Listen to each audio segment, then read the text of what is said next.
Okay, now there is a name to it. There is breast cancer.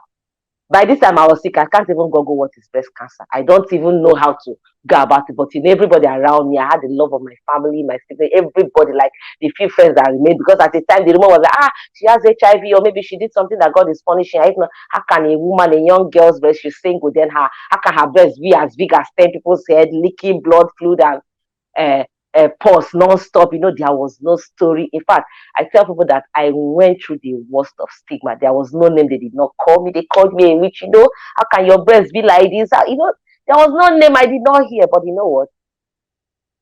My faith in God was so strong. Like, I was like, God, I don't know what it is, but I know you will not let me die like this. I was so, in fact, every day in my house, my family, they would do night vigil, they pray and everything. Okay, now we know it's cancer. So there is a name they are calling. Okay, say this is cancer. Cancer, whatever you are, you will not kill me. I will not die. I know I will live and everything. And at the end of the day, no hospital accepted me above it, like, because they said it was waste of time, no need, like, because it was waste of fun. This period, by the grace of God, a friend of mine that I used to do business with now heard about it. That was how she came on board and recommended a doctor that came from Atlanta, then that has a practice in Atlanta, Dr. John Ojuku. He was in Abuja then. And when they told him about my story and said my case, I said, okay, bring her. Even when I got there, he was confused, like, you guys bought cups for me and everything. But somehow, he started the treatment. He said, I can't even give you anything now because you die.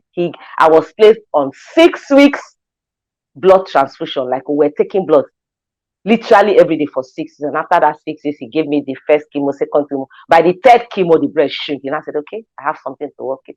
At the end of the day, I took 9 sections of chemo. I did my mastectomy. And while waiting for radiotherapy, because there was no radiotherapy machine in Nigeria, I was in queue waiting for Ghana to go for radiotherapy. That was the year Mikio came. I was like, okay, come to Mikio to come and do some CT scan so that I will know how many sessions of radio we do and everything. And at the end of the day, that was where the miracle happened. I was at Mikio after the first test session and everything. I came out about leaving. They said, no, I went through this procedure second time, third time. And I said, no, just go back to your doctor. And by the time I go back to my doctor said, I noticed they were sending you back and forth doing the same procedure. I said, yes. He said, because they were confused. Your case file they have and the result that was showing was not corresponding. I said, okay, I don't understand that. He said, you are cancer free.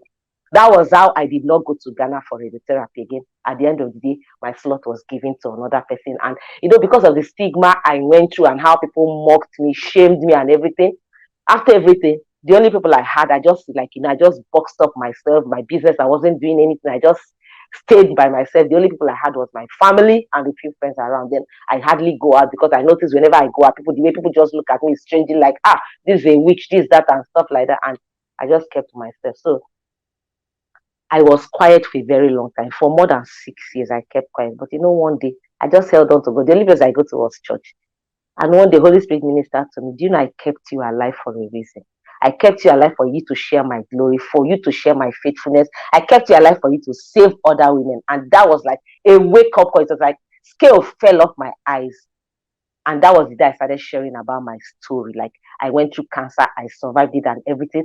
And at the end of the day, I noticed a lot of women were going through it, kept quiet and everything. And by the grace of God, God turned my pain to purpose. Like today, like this, I'm living the best of my life. I'm living my life excellently. Like this is the best time, season, years of my life. All these years, I don't think I was living. I've just started living. I founded EngraceDLife Foundation.